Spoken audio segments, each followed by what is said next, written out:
जीव तत्व की ही प्रधानता से तीसरे अध्याय को भी कथन करना प्रारंभ करेंगे।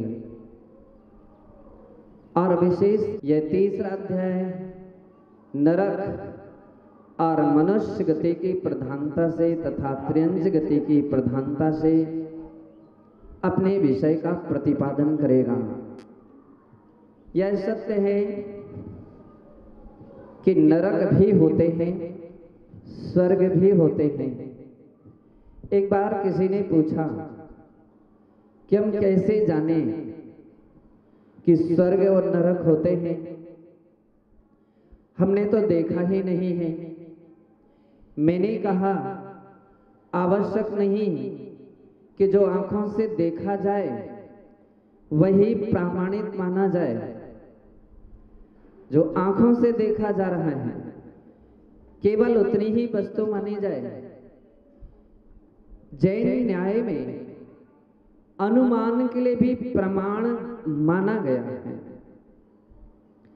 आचार्य श्री उमा स्वामी जी ने जहां सम्मति ज्ञान के पर्यायवाची नामों का व्याख्यान किया था, वहां अनुमान के लिए भी एक प्रमाण माना था। अनुमान का अर्थ हुआ है कि जो आंखों से तो देखा नहीं गया है लेकिन उसका अस्तित्व सत्य है।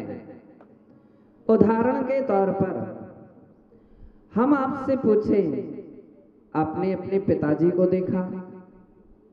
तो आप कहेंगे हाँ, मैंने अपने पिता को देखा है। उनके भी पिताजी को देखा? तो कुछ लोग कहेंगे कि हाँ, मैंने उनके भी पिताजी को देखा। अब उनके भी पिताजी को क्या आपने देखा? तब तो मुश्किल से कोई एक आध व्यक्ति तैयार हो सकेगा। अब फिर पूछा जाए कि उनके भी पिताजी और पिताजी के पिताजी के पिताजी के पिताजी के पिताजी को आपने देखा क्या? आप कहेंगे नहीं देखा। नहीं देखा, नहीं देखा ना, नहीं देखा। फिर भी उनका अस्तित्व था कि नहीं? अस्तित्व था। अगर आप कहेंगे नहीं था, फिर एक प्रश्न हो जाएगा कि उनके पुत्र उनके पुत्र उनके पुत्र आपके पिताजी कहां से आते? नहीं देखा तो इसका मतलब नहीं कि वह वस्तु नहीं है। कोई व्यक्ति अमेरिका और ऑस्ट्रेलिया नहीं पहुंचा, उसने जाकर के नहीं देखा, तो इसका मतलब यह नहीं कि अमेरिका ऑस्ट्रेलिया नहीं है। यहां तक सत्य है कि आपने नहीं देखा या आप वहां तक नहीं पहुंच पाए हैं, ये सत्य है। और अमेरिका, ऑस्ट्रेलिया, जापान, रूस इत्यादि ऐसे देश हैं जिसको हाथ पर लेकर के यहां नहीं लाया जा सकता है कि आपको दिखाया जा सके, लेकिन सैटेलाइट के माध्यम से आप टीवी में देख लेते हो कि हाँ ये सब हैं, अब विश्वास कर लेते हो कि हाँ हैं। चूंकि सैटेलाइट एक सीमा तक ही अपने विषय का प्रतिपादन कर सकते या अथवा उसका प्रसारण कर सकते हैं। उससे बड़ी सैटेलाइट यदि देखें तो क्या हो सकते हैं? तो वह अवधि ज्ञान हो सकता है, वह केवल ज्ञान हो सकता है जिनके द्वारा नरक और स्वर्ग को भी देखा जा सकता है। केवली तीर्थंकर भगवान ने उसका व्याख्यान किया है। 4 ज्ञान के धारी गणधरों ने उसका व्याख्यान किया है। विभिन्न प्रकार के श्रुत केवलियों ने अपने ज्ञान से जाना है और उसका व्याख्यान किया है। तब तो बंधो यह बात भी सिद्ध हो गई कि जिसे हम हाथ से ला करके नहीं दिखा सकते हैं, हाथ पर रख करके भी नहीं दिखा सकते हैं, फिर भी वह बात सत्य है। क्योंकि नान्यथा मुनि भाषणम, मुनियों के वचन अन्यथा नहीं होते हैं। तत्वार्थ सूत्र का 3रा अध्याय नरकों का व्याख्यान करने वाला है। नरक के विषय में बिरला ही कोई व्यक्ति अपनी भारत भूमि का होगा जो नहीं जानता हो। इस सत्य है कि उसके विस्तार से स्वरूप का व्याख्यान ना करता हो, लेकिन नरक शब्द के लिए तो जानता है। नरक होते हैं, और जो पाप करने वाले होते हैं वे कहां जाते हैं? मरने के बाद वे नरक जाते हैं। पाप, घनघोर पाप करने वाला व्यक्ति नरक में जाता है।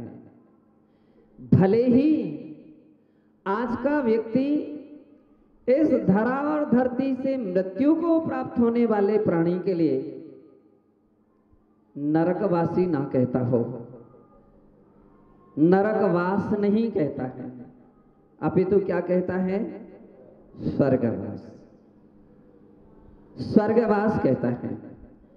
यहां के कुत्ते, बिल्ली, कीड़े, पतंगे भी अगर खत्म हो जाते हैं तो भी हम यही कहते हैं उसका स्वर्गवास हो गया है। मुझे जहां तक ध्यान है, आज तक मैंने कभी कहीं किसी को यह कहते हुए नहीं देखा कि अमुक प्राणी का नरकवास हुआ है। क्या नरकवास नहीं सुना जाता है, स्वर्गवास सुना जाता है। पहला प्रश्न तो समाधान हमारा इसी में हो गया कि आपने स्वर्ग के अस्तित्व को तो स्वीकार कर ही लिया है। स्वर्ग के अस्तित्व को स्वीकार कर लिया है, बिना हाथ पर रखे हुए भी स्वीकार कर लिया है। तो जैसे स्वर्ग का अस्तित्व स्वीकार है तो बंदो नरक का भी अस्तित्व हमारे लिए स्वीकार है। और सबसे अधिक इस कली काल में, इस पंचम काल में सबसे अधिक हाईवे खुला है तो कहां का खुला है? स्वर्ग का नहीं, वो तो पगडंडी बन गया, वो पगडंडी बन गया, और नरक हाईवे हो गया। और ऐसा वैसा हाईवे नहीं, 2 लेन नहीं, 4 लेन नहीं, 6 लेन नहीं, 8 लेन नहीं, 10 लेन नहीं, पता नहीं वो कितनी लेन वाला हो गया। सबसे अधिक इस काल में व्यक्ति अगर जाता है तो बतलाते हैं नरक सबसे अधिक जाता है, स्वर्ग बहुत कम जाते हैं, और मोक्ष तो कोई भी यहां से नहीं जा पाता है, नरक जाता है। क्यों? क्योंकि पाप करने वालों का प्रतिशत बहुत है, धर्म का प्रतिशत बहुत बहुत कम है। आप सोच लीजिए, सारे विश्व की अगर संख्या देखें, सारे विश्व की संख्या बतला सकते हैं कोई क्या कि सारे विश्व की जनसंख्या कितनी है? प्राणियों की संख्या कितनी, मनुष्यों की संख्या कितनी है? सारे विश्व में मनुष्यों की संख्या लगभग अरब से भी ऊपर पहुंच गई है, 20 अरब के करीब करीब बतलाते हैं, जिसमें जैनागम तो ये कहता है 20 अरब नहीं, मनुष्यों की संख्या तो 20 अंक प्रमाण है, 39 अंक प्रमाण है, 29 अंक प्रमाण है। यानी एक अंक लिखा जाए और उसके बाद 28 जीरो लगा दिए जाएं। अब गिनो गिनो कितने हो सकते हैं पंडित जी? अरब खरब सब पीछे रह जाएंगे। इतनी अंक संख्या प्रमाण मनुष्य हैं। भारत, केवल भारत की अगर हम गिनती गिनते हैं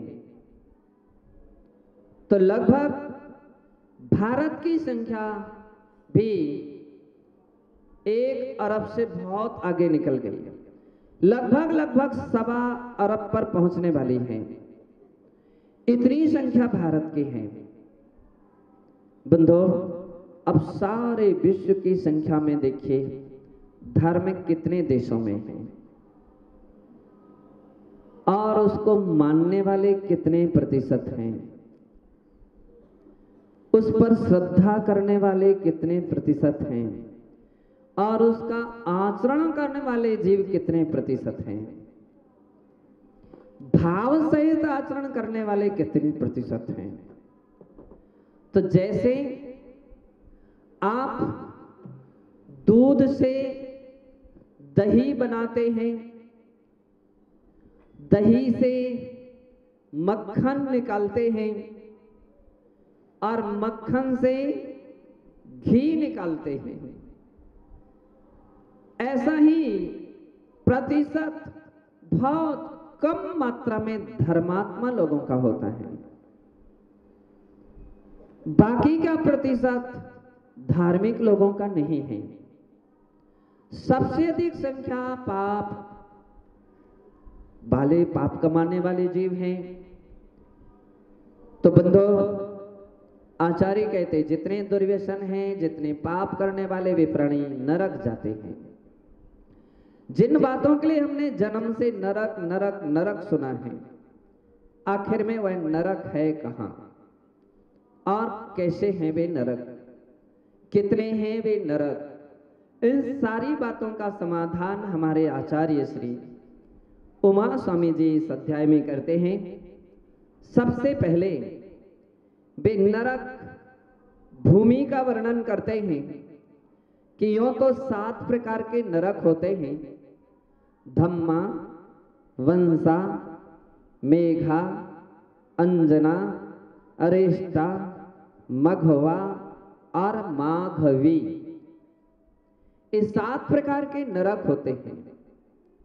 उन 7 नरकों में कि वहां की जमीन भी होती है और वह जमीन कैसी होती है, वहां की पृथ्वी कैसी होती है, तो इसके लिए पहला सूत्र प्रारंभ होता है, रत्न शर्करा वालुका पंक धूम तमो महातमः प्रभा भूम्योग नाम वाताकाश प्रतिष्ठा सप्ताधोधः।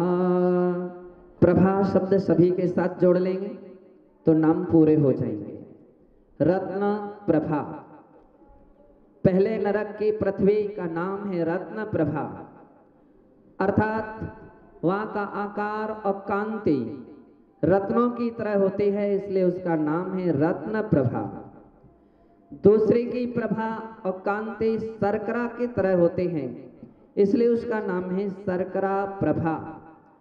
तीसरी पृथ्वी की आकृति और कांति बालू का यानी मोटी बालू की तरह होते हैं, इसलिए उसका नाम है, दूसरे का नाम है शर्करा प्रभा। तीसरी की बालू की तरह होते हैं, इसलिए उसका नाम है बालू का प्रभा।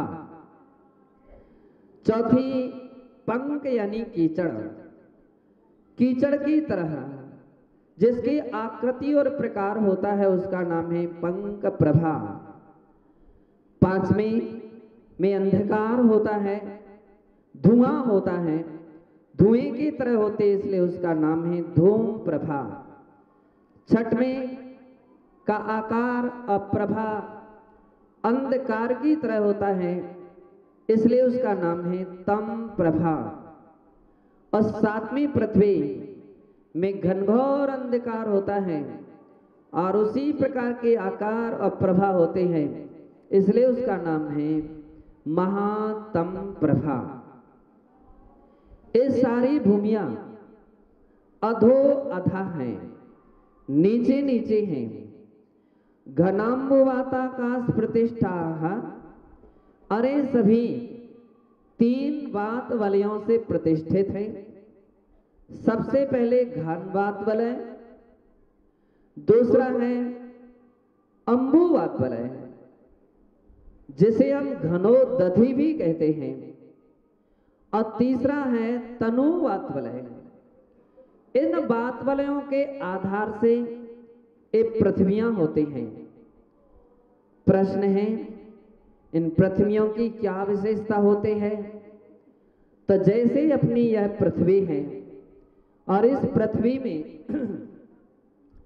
अनेकों देश, प्रांत, जिला, नगर आदि पाए जाते हैं, ठीक इसी प्रकार से यहां पर भी नरकों में भी बिल पाए जाते हैं।